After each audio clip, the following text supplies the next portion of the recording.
당뇨 환자들은 고혈당과 저혈당 두 가지 모두 주의해야겠습니다.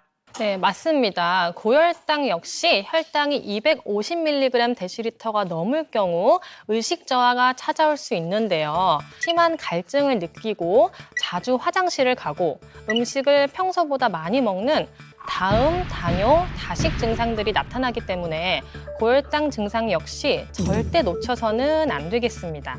네, 그래서 이 고혈당이 우리 몸에서 어떤 작용을 하는지에 대한 간단한 실험을 통해서 보여드리려고 하는데요. 여기 이제 양쪽에 이렇게 관이 우리 혈관이라고 생각을 해보시고요.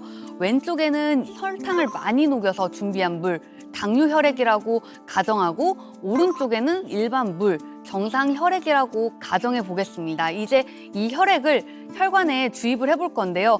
하나, 둘, 셋. 오, 저는 뭐 쭉쭉 빠집니다. 쭉쭉. 하나, 둘, 셋. 오, 저는 뭐 쭉쭉 빠집니다. 쭉쭉. 이 자세히 보시면 이제 정상 혈액은 이렇게 빠르게 지나가고 깨끗한데 이 당뇨 혈액은 느리고 지저분하게 이렇게 혈관벽이 막힌 게 보이시죠? 이 벽에 붙어 있는 게요. 우리가 잘 알고 있는 콜레스테롤입니다. 이 콜레스테롤이 혈관벽에 많이 쌓이게 되면 이 혈관벽을 뚫고 들어가서 이 염증을 발생하게 되는 거고요. 이 당뇨병이 있는 경우에는 이제 콜레스테롤이 더 작고 단단하게 만들어가지고 혈관벽에 켜켜이 이렇게 흡착을 잘 시키기 때문에 문제가 이렇게 발생하게 되는 겁니다. 아유, 이렇게 몸에 흡착된 콜레스테롤은 우리 몸 이곳 저곳에 염증을 만드는데 특히 심장이 혈관 손상을 받게 되면 관상동맥이 손상되고 심근경색, 심부전이 발생할 수 있습니다. 실제로 당뇨병이 없는 사람에 비해 심혈관 질환 위험은 두세 배나 높아지는 것으로 나타났습니다. 이 골칫덩어리 당뇨 어떻게 피할 방법은 없습니까? 당뇨를 예방할 수 있는 가장 좋은 방법은 간단합니다. 바로 우리 몸에서 보내는 당뇨 위험 신호를 잘 파악하는 겁니다. 여기서 퀴즈가 나갑니다. 당뇨가 의심스럽다면 바로 이곳을 체크해봐야 한다는데요. 저요. 팀 이름 먼저 얘기하시고요. 어머니들. 청춘팀 34번 얘기해 주세요.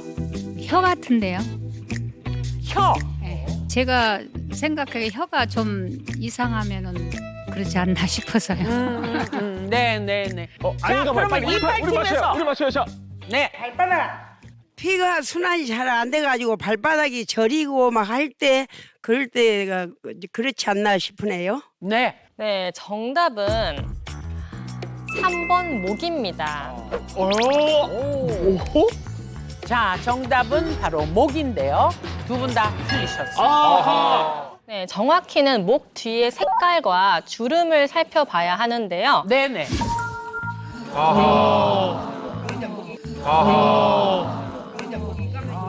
아, 근데 주변에서 본 것 같은데.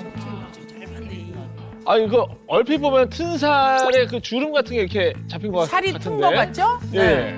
이렇게 목 뒤의 피부색이 어둡게 변하는 착색 현상이 발생하고 검은 띠처럼 생긴 주름이 갑자기 생겼다면 당뇨병을 의심해봐야 하는데요. 목 뒤에 생기는 주름과 착색 현상은 혈당을 조절하는 호르몬인 인슐린에 문제가 생겼음을 나타내는 신호입니다. 와. 혈액 속 인슐린 수치가 높아지면 피부 각질 형성하는 세포와 피부를 구성하는 섬유 모세포의 증식을 자극하는데요. 이때 각질과 진피가 과도하게 많아지면서 피부의 착색 현상과 주름이 발생하게 되는 거죠. 아니, 그러면 또 목 말고 또 당뇨를 알아볼 수 있는 또 몸의 변화도 따로 없나요? 네, 바로 피부에 돌출되어 올라오는 혹 쥐젖을 살펴보시면 당뇨를 예측할 수 있는데요. 아하. 조금 있는데? 어머. 어머. 혹시 어머님 중에 쥐젖 있다 하시는 분 손 한번 들어보시겠어요? 손 한번 들어보시겠어요? 저도 조금. 뭐 한두 개나 10개 있는 건 건강상의 이상이 없는 거지만 사진처럼 30개 이상이다 할 경우에는 당뇨를 의심해봐야 합니다. 실제로 쥐젖이 많을수록 당뇨 위험이 52% 증가한다는 연구 결과도 밝혀졌는데요. 주로 목과 겨드랑이, 몸통, 사타구니 등 살이 접히는 부분에 잘 나타나기 때문에 몸속 이상 신호를 잘 살피시기 바랍니다. 아니 그런데 요즘 당뇨는 젊은 층에까지 번지고 있다 그러는데 어느 정도까지 심각한 문제인가요? 요즘은 소아 당뇨도 굉장히 증가하고 있는 추세입니다. 한 조사 결과에 따르면요, 2018년과 비교해서 지난해에 당뇨 진료를 받은 초등학교 고학년의 한 10살에서 12살 정도죠. 이 경우에는 1.6배, 중학생 환자의 경우에는 1.69배나 늘었다고 합니다. 요즘에는요, 우리 MZ세대라고 하잖아요. MZ 당뇨라는 말까지 세상에. 있습니다. 그렇다면 혹시 MZ 당뇨랑 그 중년 당뇨랑 좀 다른 점이 어떤 게 좀 있을까요? 네, 바로 MZ 당뇨는 이 공복 혈당 장애를 확인하는 것이 중요합니다. 이 공복 혈당은요, 이 최소한 8시간 이상 금식 후에 측정한 혈당 수치를 말하는 건데요. MZ 당뇨는 식후 혈당 장애가 없는 것이 특징이기 때문에요. 이 공복 혈당 기준 126mg/dl를 체크하는 것이 중요하겠습니다. 궁금한 게 있는데요. 왜 공복 혈당만 장애가 나타나나요? 바로 당뇨의 원인이요, 다름 아닌 비만이기 때문입니다. MZ 당뇨 대부분 나쁜 식습관으로 살이 쪄서 당뇨가 생긴 경우가 많은데요. 이렇게 비만으로 인해서 인슐린 저항성이 커지게 되면 이 몸 안의 세포로 포도당이 유입되지 못하게 됩니다. 또 이런 경우에는 그럼 간에서 저장해 놓은 당을 공급하게 하는 건데요. 특히 잠을 자는 공복 상태에서 간이 과도하게 이 당을 만들어내는 신생합성을 하게 되면 이 공복 혈당이 높아지게 되는 거라고 볼 수 있습니다. 이야, 그럼 MZ 당뇨의 특성을 알았으니까 중년 당뇨의 특징도 얼른 알려주세요. 네, 중년 당뇨는 식후 혈당 장애를 확인하셔야 합니다. 중년은 MZ와는 반대로 공복 혈당 장애는 없고 식후 혈당 장애가 나타나는 경우가 많습니다.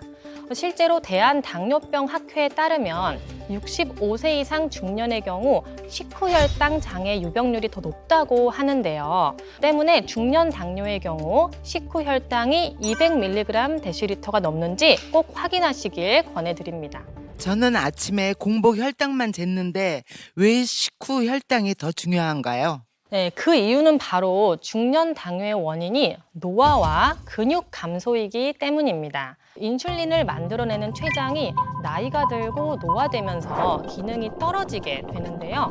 결국 혈당을 조절할 인슐린이 부족해지기 때문에 식후 혈당에 문제가 생기게 되는 겁니다. 네, 또 식후 혈당 장애는 운동과도 깊은 관련이 있는데요. 이 식후에 높아진 혈당을 처리하는 곳이 바로 근육인데 중년부터 근육이 점점 감소하면서 이 혈당을 처리하게 되는 그 기능이 감소하게 됩니다. 대한당뇨병 학회지에 실린 내용에 따르면요, 65세 이상 당뇨병 환자의 경우 근감소증 유병률이 2배에서 4배가량 높았다고 합니다. 네, 물론 이제 공복 혈당, 식후 혈당 모두 중요한 건 사실인데요. 이 연령대에 따라서 MZ 당뇨는 공복 혈당을, 중년 당뇨는 식후 혈당을 더 자주 체크하시는 것이 좋겠습니다.